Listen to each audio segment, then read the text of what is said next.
जल्दी करिए, जूम कर दीजिए, बीच में जब चलता है जूम कर दीजिए। आइए जी, उस बिंदु का निर्देशांक ज्ञात कीजिए। दो बिंदु -1, 7 और 4, -3 को मिलाने वाली रेखाखंड को 2:3 के अनुपात में विभाजित कीजिए। इंग्लिश वाले ध्यान से सुन लेंगे। Find the coordinate of the point which divides the join of -1 in the ratio 2:3। यही सवाल है जी इंग्लिश वाले। अपने एनसीईआरटी और इंग्लिश दोनों सेम है जी, हिंदी का भी सेम लिखा है और इंग्लिश में भी सेम है, तो इंग्लिश में लिख दिया है। आइए सवाल को ध्यान से सुनते हैं जी। दो बिंदु हैं, मान लीजिए बच्चों क्या है जानते हैं आप। यहाँ मान लीजिए आपका एक बिंदु है -1, 7 और दूसरा बिंदु है, आप इसको पूरा आप सोल्यूशन में लिखिएगा। क्या लिखोगे बच्चों सोल्यूशन में? ध्यान से सुनिए, पहला क्वेश्चन आप इसे अच्छे बता रहे हैं। क्या लिखोगे? निर्देशांक ज्ञात कीजिए।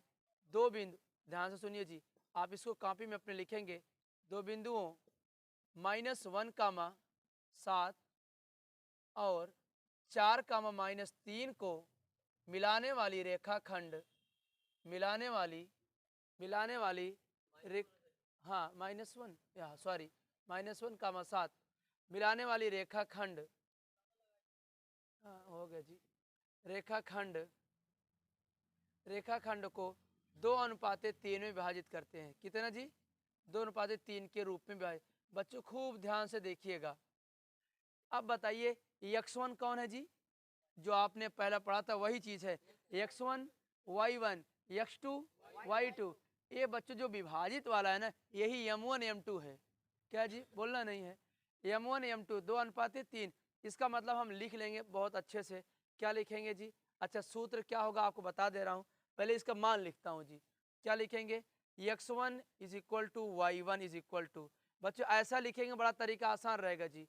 और उसके बाद क्या लिखेंगे? 1 हो जाएगा -1, y1 का हो जाएगा जी कितना?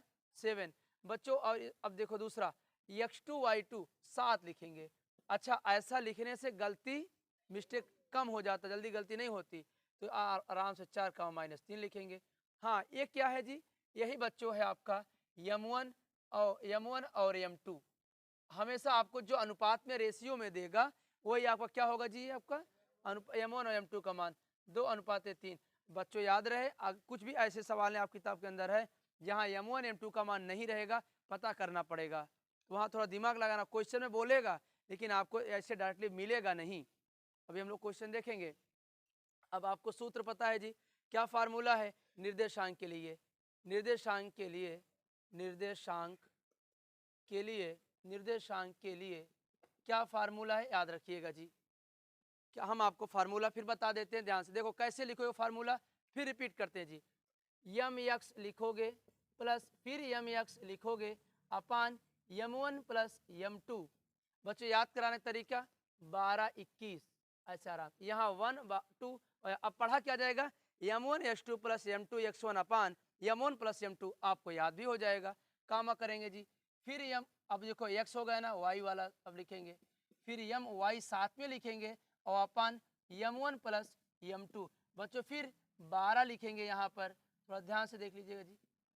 my 12 यहाँ लिखेंगे, 21 यहाँ। अब आपको दोनों वैल्यू रख देंगे जी। क्या करेंगे? वैल्यू रखेंगे। आइए बच्चों वैल्यू रखते हैं हम लोग। देखो m1 का मान कितना है बताइए जी। तो m1 का मान 2 है।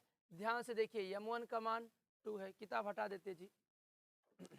यहाँ देखिए m1 का मान बच्चों 2 है और x2 का मान 4। खूब अच्छे ध्यान से देखिएगा। m2 का मान 3 है बच्चों। उसके बाद x1 का मान -1 है। देखिए जी n2 करेंगे लेकिन ब्रैकेट में लिखिए, हमेशा इसको ब्रैकेट में, अपान m1 + m2 का मान कितना है जी? 2 और 3 है। ये तो जी बाद में 5 हो जाएगा। आइए बच्चों अब कामा लगा देते। बराबर नहीं लगाना, क्या लगाना जी? कामा लगाना।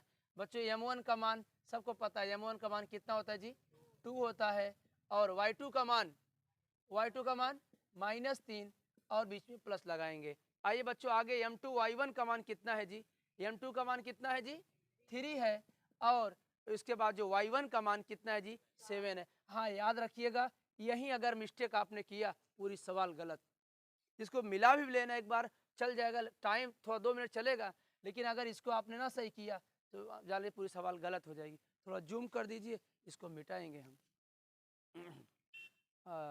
यही लिख देते हैं, देख लीजिए खूब अच्छे से कर दीजिए। ठीक है जी, आइए जी। अब बच्चों देखो ध्यान से, मैं ये थोड़ा सा जगह पे हम आपको क्वेश्चन लगा देते, ध्यान से देखिएगा जी, खूब अच्छे से देखिएगा। अब बताओ, 4 दूना 4 दूना 4 दूना 8, बोलिए नहीं, 4 दूना 8। और बच्चों ये माइनस है, यहाँ माइनस हो जाएगा, 3 1 जा 3। इसका मतलब है बच्चों सवाल बहुत आसान बन गई जी। और कामा लगा देंगे, और 3 दूना 6, -6 होगा, और 7 तिरिक 21 होगा, अपान कितना जी 5। बच्चों कितना आसान आंसर आ गया। कैसे? 8 में से 3 घटाओ कितना आया जी, 8 में से 3 घटाओ कितना आया, 5 आया, और 5/5, 5 5 से कट गया। इसका मतलब इसमें कितना आया, 1 आया। और इसमें से 21 में 6 घटा कितना आया, 21 में 6 घटाइए कितना आएगा बाबू जी, 15 आया।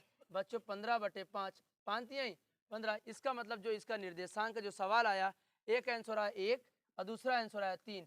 इसका मतलब जो हमें आंसर मिलता है जी 1:3 आता है जी। ठीक है जी, ओके। एक बार जूम कर दीजिए अच्छे से, फिर आप सवाल लगाइए, आप लोग लगाइए जी। थोड़ा अभी क्वालिटी अच्छी नहीं है, ले लीजिए जी, नो डाउट।